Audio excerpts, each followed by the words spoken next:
Trichotillomania क्या ये पागलपन हेयर लॉस का कारण है? हेयर लॉस कई तरह से होता है और इसके कई साइंटिफिक रीजंस भी है। इन्हीं रीजंस में से एक है ट्राइकोटिलोमेनिया।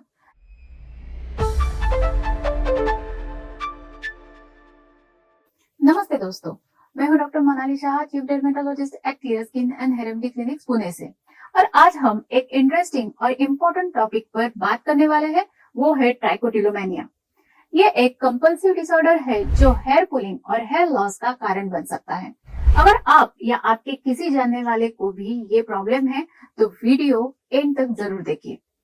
मैं इस वीडियो में डिटेल में एक्सप्लेन करूंगी कि ट्राइकोटिलोमेनिया क्या है और इसके साइंस और सिम्टम्स क्या है, इसका ट्रीटमेंट कैसा होता है। तो चलिए शुरू करते हैं। सबसे पहले समझते हैं कि ट्राइकोटिलोमेनिया क्या है। ट्राइकोटिलोमेनिया एक कंपल्सिव हेयर पुलिंग डिसऑर्डर है जिसमें अफेक्टेड इंडिविजुअल्स बार बार अपने हेयर पुल करने की अर्ज को कंट्रोल नहीं कर पाते। ये कंपल्सिव बिहेवियर अक्सर हेयर लॉस, बाल पैचेस और डिस्ट्रेस को लीड करता है। यह एक साइकेट्रिक डिसऑर्डर है जो obsessive compulsive and related disorders यानी ओसीआरडी के अंडर क्लासिफाई होता है। इस डिसऑर्डर में लोग स्काल्प, आईब्रोज, आईलैशेस या बॉडी के कुछ वही पार्ट जहाँ पे हेरी एरिया है, जाने अनजाने में बाल पुल करते हैं। इस डिसऑर्डर में ग्रीक वर्ड्स रहते हैं ट्रिक या ट्राइको यानी हेयर एंड टिलो मीन्स पुल करना and mania means disorder. Trichotillomania के कुछ की कैरेक्टरिस्टिक्स होते हैं। ये आमतौर पर अर्ली एडोलेसेंस में शुरू होता है जिसका मीन एज ऑनसेट 10 ईयर्स से 13 ईयर्स के बीच में होता है। ये कॉमनली दूसरे मेंटल हेल्थ कंडीशंस जैसे डिप्रेशन, एंजाइटी और ओसीडी के साथ ऑकर करता है। चाइल्डहुड में दोनों जेंडर्स को इक्वली अफेक्ट कर सकता है, लेकिन अडल्ट्स में ज्यादातर फीमेल पेशेंट्स ये ऑब्जर्व होता है। अब हम बात करते हैं कि ट्राइकोटिलोमेनिया के सिम्टम्स और साइंस क्या हो सकते हैं। फर्स्ट है रिकरेंट हेयर पुलिंग, बार बार स्काल्प, आईब्रोज या बॉडी के किसी भी हेयर एरिया से हेयर पुल करना। नोटिसेबल हेयर लॉस होना, बाल पैचेस या नोटिसेबल थिनिंग, स्काल्प पे या किसी भी हेयरी एरिया पे बॉडी पे बाल पैचेस दिखना। Pre pulling tension, hair pull करने से पहले एक इंटेंस अर्ज या टेंशन का फील होना। Post pulling relief, hair pull करने के बाद रिलीफ या एक प्लेजर फील करना।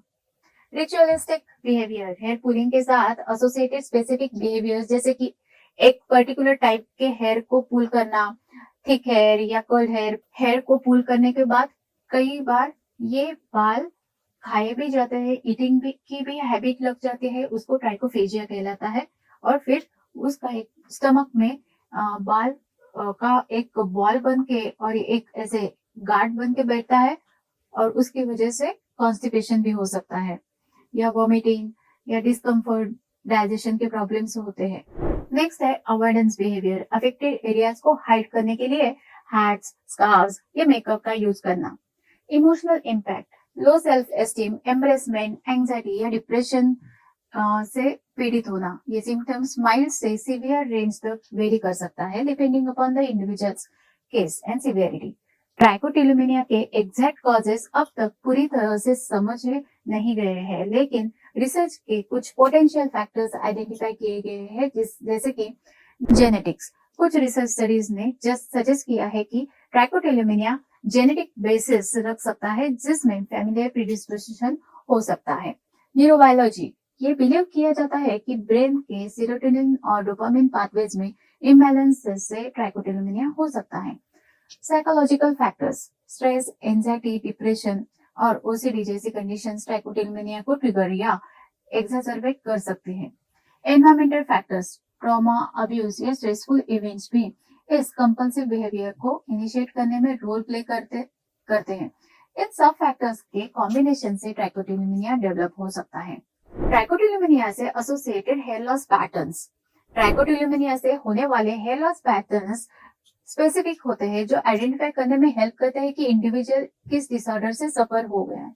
ये कुछ पैटर्न्स इस तरह से है। कुछ बाल स्काल्प पे बाल पैचेस आना, हेयर पुलिंग स्काल्प के कुछ स्पेसिफिक एरियाज में, usually access easily accessible areas जैसे if patient is right handed then right part of the scalp you can see that uneven patchy baldness. Or if patient is of left-handed, then on left side you can see these bald patches. Then body hair loss, कुछ cases में body के different parts में भी hair pull करने से bald patches हो जाते हैं. ये patterns अक्सर scalp infections या inflammations भी करते हैं scalp को, और bald patches को irritation भी करते हैं. अब देखेंगे कि डायग्नोसिस किस प्रकार हो सकता है. एक थरो इवैल्यूएशन के जरिए इसका डायग्नोसिस होता है, जिसमें पेशेंट का बिहेवियर पैटर्न, मेडिकल हिस्ट्री और फिजिकल एग्जामिनेशन इंक्लूड होते हैं. डायग्नोसिस के लिए DSM-5 क्राइटेरिया यूज किया जाता है. तो ये क्राइटेरिया क्या है वो समझते हैं. एक सेट ऑफ गाइडलाइंस है जो मेंटल डिसऑर्डर्स को डायग्नोज करने के लिए यूज होता है. यह अमेरिकन साइकेट्रिक एसोसिएशन ने डेवलप किया है और 5th एडिशन है diagnostic and statistical manual of mental disorders का. ये कैसे काम करता है वो हम जानेंगे. फर्स्ट है रिपीटेडली सिम्टम्स या बिहेवियर ऑब्जर्व करने इसमें करने होते हैं. दूसरा है ड्यूरेशन चेक करना है, सिम्टम्स कितने टाइम तक रहता है उसका एक स्पेसिफिक पीरियड मेंशन करना है. सिवियरिटी जांच करनी है, जिसमें सिम्टम्स की इंटेंसिटी या इंपेयरमेंट लेवल को स्पेसिफाई किया जाता है. Next is exclusion criteria. यह देखा जाता है कि सिम्टम्स किसी और दूसरे मेडिकल डिसऑर्डर्स की वजह से है या नहीं. और नेक्स्ट है कि फंक्शनल इम्पैक्ट. सिम्टम्स से इंडिविजुअल के डेली लाइफ या सोशल रिलेशनशिप, ऑक्यूपेशन या अदर इम्पोर्टेंट एरियाज को कितना इम्पैक्ट होता है. साइंटिफिक एविडेंस रिसर्च स्टडीज ने सजेस्ट किया है कि ट्राइकोटिल्यूमिनिया एक क्रॉनिक डिसऑर्डर हो सकता है जो अर्ली एडल्टहुड या एडोलेसेंस में शुरू होता है. ब्रेन इमेजिंग स्टडीज ने ट्राइकोटिल्यूमिनिया पेशेंट्स के ब्रेन्स में स्ट्रक्चरल डिफरेंसेस को आइडेंटिफाई किया है, specifically areas associated with impulse control and habit formation. Trichotillomania का ट्रीटमेंट अब हम जानेंगे. ट्राइकोटिल्यूमिनिया के ट्रीटमेंट में मल्टी डिसिप्लिनरी अप्रोच फॉलो किया जाता है और मल्टी स्पेशलिटी अप्रोच भी जरूरी है, जिसमें बिहेवियरल थेरेपीज और मेडिकेशंस दोनों का रोल होता है. Behavioural therapies, habit reversal training HRT. ये थेरेपी इंडिविजुअल को अल्टरनेटिव बिहेवियर्स सिखाने में हेल्प करती है जो हेयर पुलिंग अर्ज को रिप्लेस कर सकता है. Cognitive behaviour therapy CBT thought patterns को चेंज करने में हेल्प करता है जो कंपल्सिव बिहेवियर को ट्रिगर करते हैं.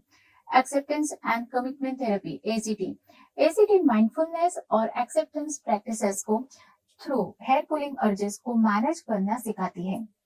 Next is medications. SSRI inhibitors और सिलेक्टिव सेरोटोनिन रीअपटेक इनहिबिटर्स, ये मेडिकेशन सेरोटोनिन लेवल्स को रेगुलेट करने में हेल्प करते हैं.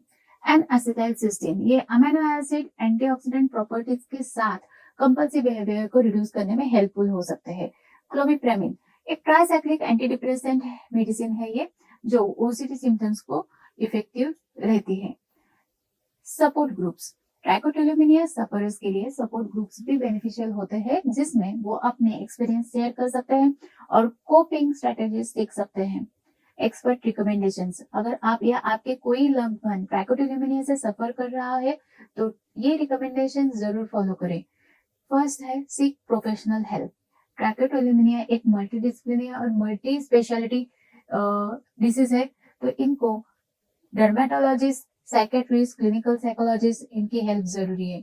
Behavioural monitoring. अपने हेयर पुलिंग ट्रिगर्स को आइडेंटिफाई करना बहुत जरूरी रहता है, उसके लिए एक जर्नल मेंटेन कर सकते हैं. मेडिटेशन, योगा, रिलैक्सेशन टेक्निक से स्ट्रेस मैनेज कर सकते हैं. फ्रेंड्स और फैमिली से बात करें या सपोर्ट ग्रुप्स ज्वाइन करें.